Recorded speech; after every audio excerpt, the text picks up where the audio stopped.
Hi guys, this is Ryan here from Now Is Right. Thank you for tuning in. So imagine a scenario where you have this old beat up car. It's not the car of your dreams or anything, but it's a car that you can afford at the time, and it gets you from place to place, from your job, to school, and vice versa. So now imagine that you meet this group of friends. At least they claim to be your friends, but this group of people tell you that if you want to continue to be their friends and hang out with them, you have to buy a new car because your car is just not good enough for them.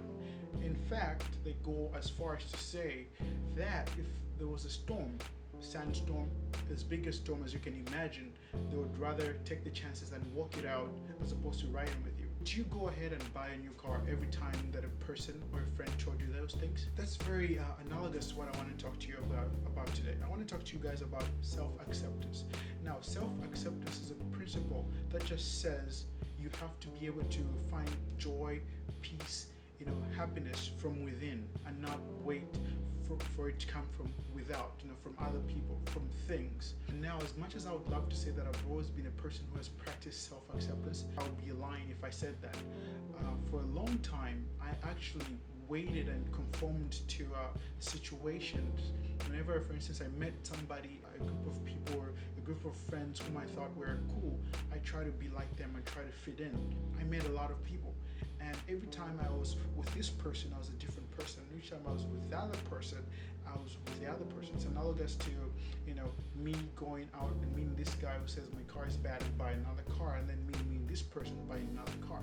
Of course, that doesn't make sense because you don't have enough money and enough time for you to be invested in all these vehicles. Same thing that I came to realize. I found that with the idea of me going to this person and acting differently versus coming home and acting like a different person, I just did not have enough time to invest in all these fake relationships because I was not being myself, and I'm sure even though the people were being themselves, I was not really having fun or enjoying myself. So I came to a place in my life, at least at this point, where I came to understand that I am valuable. I bring something to the table. Of course, it might not be Lexus, in terms of the idea of cars or whatever somebody else might deem to be, it or rocking or looking perfect or whatever it is. And if somebody is not willing to invest their time in getting to know me better and trying to find those qualities and wants me to change, and of course they're not always going to come out there and say it, but the way they act is going to show you that they're not really happy with you in the way that you are. I'm not going to waste my time trying to please that person. I have other things to do.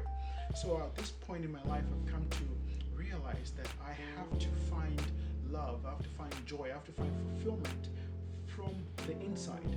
And it's kind of hard to do at some point because you have to really channel all the energy that's inside. Of course, we have the power.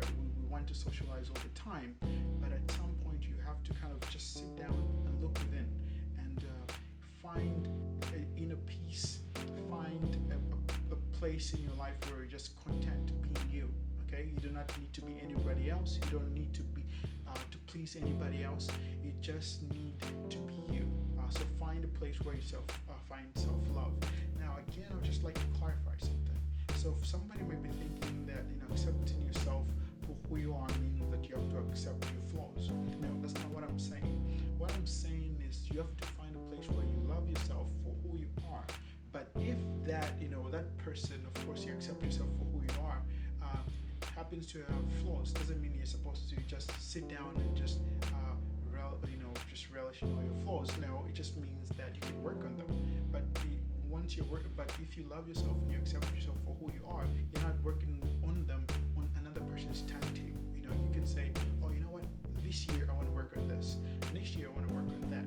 And just like that Honda Civic, you don't need to, for instance, go buy a new car immediately and then go buy another car the other year. You can take your time until you graduate, until you're in a position to be able to find those things and buy those things, and that I guarantee you will bring you more happiness, more joy, more fulfillment as you even go on into your life. I know it has brought more joy and more happiness in my life. So find people who can actually appreciate you for who you are and not trying to make you anything different.